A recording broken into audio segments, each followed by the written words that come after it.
ఉల్లిపాయలు ఆనియన్ పకోడీ అండి. ఇది మా టెర్రస్ గార్డెన్లో మేము పెంచుకున్న పాలకూర. ఈ పాలకూరతోటి ఉల్లిపాయ వేసి పకోడీ చేద్దామని అనుకుంటున్నాను. ఈ ఉల్లిపాయలతోటి పాలకూరతోటి చాలా బాగుంటుంది. ఉల్లిపాయలు 1 కప్పు తీసుకోవాలి.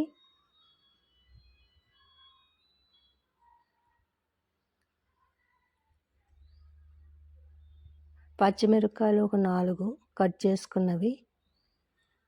తర్వాత సాల్ట్ ఒక హాఫ్ టేబుల్ స్పూను. ఇలా కలుపుకోవాలి. ఇలా కలుపుకుంటే ఇందులోంచి వాటర్ వస్తుంది. పాలకూర 1 కప్పు వేసుకోవాలి. శనగపిండి 1 కప్పు, ధనియాలు half tea spoon,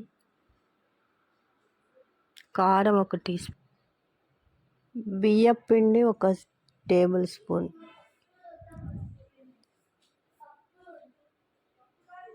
baking soda పావు టీ స్పూన్.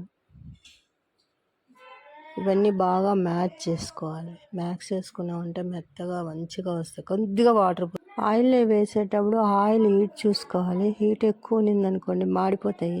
హీటు మాస్తుగా పెట్టుకున్నామంటే బాగా ఎర్రగా కాలుతాయి. గోల్డెన్ కలర్ వచ్చేసాక తీసేసుకోవాలి. తీసేసుకున్న తర్వాత ఒక పేపర్ మీద వేసేసామంటే ఏమైనా ఉన్నా కానీ అంత ఉన్నా ఆయిల్ పీల్చేస్తుంది పేపరు. నేనైతే ఇట్లా గోల్డెన్ కలర్ వచ్చాక ఒక పేపర్ మీద వేస్తాను. ఆ పేపర్ అంతా పీల్చేస్తుంది ఆయిల్.